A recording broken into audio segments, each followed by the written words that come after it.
नजारा कुल्फी जी नजारा जेड़ा खांदा जे कुल्फी वो अल्लाह की मेहरबानी नाल आंदा जे दोबारा।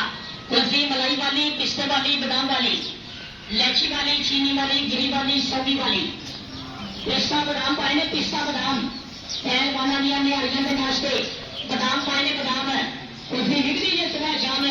अब्दुल मजीद कुल्फी कोई से बड़ी कोई पहचान कुल्फी खानी चाहते तशरीफ जाओ मेरे घर की कुल्फी है, बंदगार कुल्फी है, लाजवाब कुल्फी है।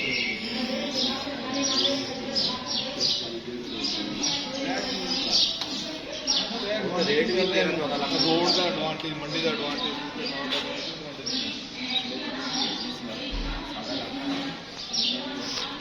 चलो खुला राइट साइड नहीं है खुला।